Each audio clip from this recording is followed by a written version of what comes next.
Hello guys, welcome to red TV. రాజధానికి కొర్రీలు వేస్తున్న ఆ 4 పార్టీలు. ఏమిటి ఆ పార్టీలు? ఎస్, మీరు అనుకున్నవే. YSRCP, TDP, Janasena and BJP. Yes, ఈ 4 పార్టీలు రాజధానికి కొర్రీలు వేస్తున్నాయి.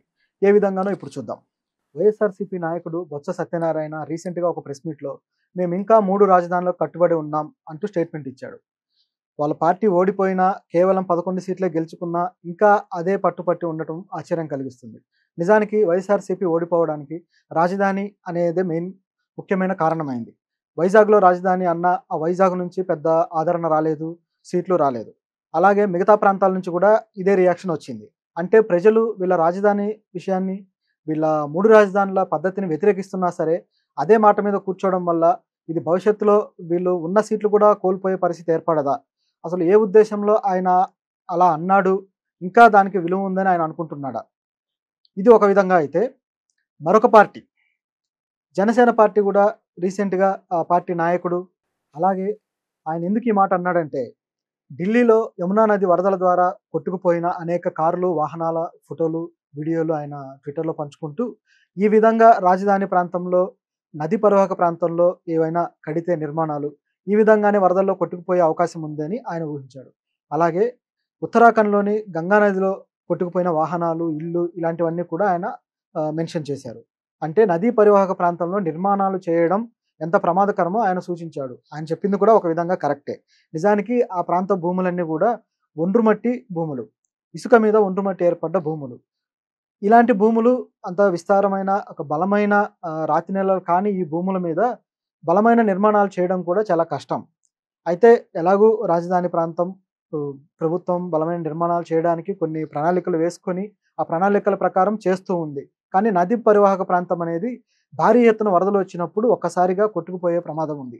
అలా గాని జరిగితే భారీ నష్టం జరుగుతుంది. అందుకని ఆయన సూచన ఏంటంటే, గుంటూరు పై ఎత్తున ఉండే గుంటూరు ప్రాంతానికి కొన్ని నిర్మాణాలను తరలిస్తే బాగుంటుంది అనేది ఆయన సూచన. ఇదేం కొట్టిపడేయాల్సిన సూచన ఏం కాదు. ఎందుకంటే అమరావతి, గుంటూరు దగ్గర దగ్గర ఉండేవే కాబట్టి, మొత్తం రాజధాని ప్రాంతమే కాబట్టి వెసులుబాటును బట్టి అలాంటి చాయిస్ తీసుకోవడం కూడా తప్పేమీ కాదు. దీనివల్ల పర్యావరణాన్ని పరిరక్షించే అవకాశం కూడా ఉంటుంది. పర్యావరణానికి రాజధాని నిర్మాణం వల్ల ఎలాంటి హాని జరగకూడదన్నదే ఆయన ఉద్దేశ్యం. అయితే దీన్ని ప్రభుత్వం సీరియస్‌గా తీసుకుంటుందా అంటే తీసుకోకపోవచ్చు. వాళ్ళకంటూ కొన్ని ప్రణాళికలు చంద్రబాబు ఎప్పుడో సింగపూరు ప్రభుత్వంతోటి, తర్వాత ఇంజినీర్లతోటి ప్రణాళికలు వేసుకున్నదే ఇప్పుడు అమలు పరుస్తున్నారు కాబట్టి, ఇప్పుడు కొత్తగా వచ్చే ఏవైనా సరే ఇలాంటి ఆరోపణలు కావచ్చు, కొత్త ఆలోచనలు కావచ్చు, ఈ ప్లానింగ్‌లో భాగం అవుతాయో లేదో తెలీదు. అలాగే టీడీపీ కూడా రాజధాని నిర్మాణం విషయంలో ఏదో శ్రద్ధ తీసుకున్నట్టు కనపడుతుంది కానీ, కేంద్ర ప్రభుత్వం దగ్గర మాత్రం మాట చెల్లించుకోవడంలో ప్రతిసారి విఫలమవుతూనే ఉంది. ఈసారి అసలు మాటే మాట్లాడట్లేదు. ఇక చెల్లించుకోవడం తర్వాత సంగతి. ఎందుకంటే ఇప్పుడు ఆల్రెడీ తెలిసిందే. ఈ మోడీ గవర్నమెంట్‌కి బీహార్ నుంచి నితీష్ కుమార్ కానీ, అలాగే ఏపీ నుంచి చంద్రబాబు నాయుడు గారు కానీ, ఎంతో కీలకమైన సభ్యులు. వాళ్ళిచ్చిన సీట్లతోనే మోడీ గవర్నమెంట్ ఇప్పుడు ఎంతో దర్జాగా కేంద్రంలో కొలువుదీరి ఉంది. ఇలాంటి సందర్భంలో డిమాండ్ చేసే హక్కు, అవకాశం ఈ 2 పార్టీల నాయకులకి ఉంది. పైగా ఈ 2 పార్టీల నాయకులు కూడా ప్రత్యేక హోదాని ఎప్పటినుంచో అడుగుతున్న వాళ్ళే. అయితే ప్రస్తుతం ఉన్న అవకాశాన్ని బట్టి నితీష్ కుమార్ దీన్ని చాలా చక్కగా, చాకచక్యంగా ఉపయోగించుకొని ప్రత్యేక హోదా డిమాండ్‌ను మోడీ ముందుకు తీసుకెళ్ళాడు.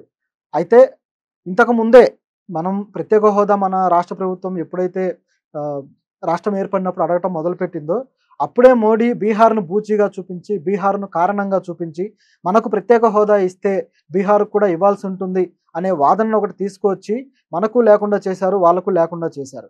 కానీ ఇప్పుడు ఈ 2 రాష్ట్రాలకి అవకాశం ఉంది. సో, బీహార్ నుంచి నితీష్ కుమార్ చాలా గట్టిగా ఆయన వాయిస్ వినిపిస్తున్నాడు. కానీ మన రాష్ట్రం నుంచి మాత్రం చంద్రబాబు నోరు మెదపటం లేదు.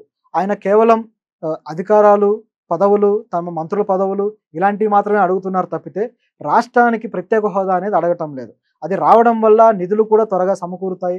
ఆల్రెడీ నిధుల లోటు ఎలాగో ఉండనే ఉంది. ఆ నిధులు సమకూరడం వల్ల రాజధాని నిర్మాణం అనేది ఎంత బాగా అవుతుందో ఆయన కన్నా ఎక్కువ తెలిసిన వాళ్ళు ఎవరు లేరు. అయినా సరే ఆయన అడగకపోవడానికి కారణం ఏంటి?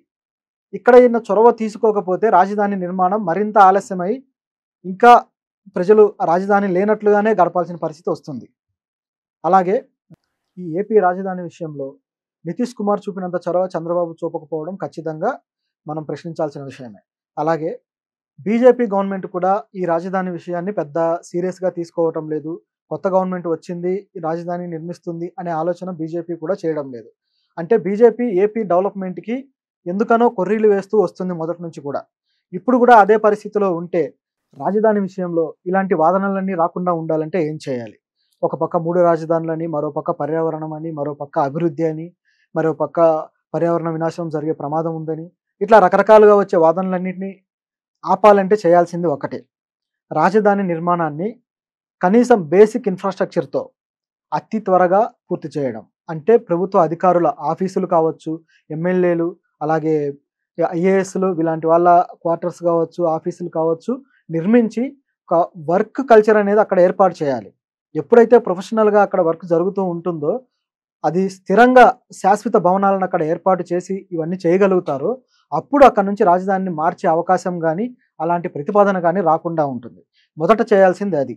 ఆ తరువాత ఎలాగూ ఈ ఈ పరిశ్రమలు కావచ్చు, భారీ పరిశ్రమలు కావచ్చు, అలాగే ఐటీ కావచ్చు, ఎంఎన్‌సీస్ కావచ్చు, ఏవైనా సరే వస్తూ ఉంటాయి. అయితే వచ్చిన ప్రతిదీ అక్కడే కొలువుదీరాలని లేదు. వేరు వేరు ప్రాంతాలకు కూడా ఒక డీసెంట్రలైజేషన్ లాగా వేరు వేరు ప్రాంతాలకి తరలించినప్పుడు ఏమవుతుందంటే, అన్ని ప్రాంతాల్లోనూ సమృద్ధిగా డెవలప్‌మెంట్ అనేది జరుగుతుంది. ఇలాంటి చర్యలు కూడా తీసుకోవాలి. కేవలం రాజధానిలోనే అన్నీ పెట్టడం కాకుండా. ఇప్పుడు ముందే అనుకున్నట్లుగా అలా చేస్తే కూడా దాని పర్యవసానాలు దీర్ఘకాలికంగా చూసుకుంటే, తిరిగి మళ్ళీ పర్యావరణ వినాశనానికే దారి తీసే ప్రమాదం ఉంది. ఉదాహరణకి ఢిల్లీ.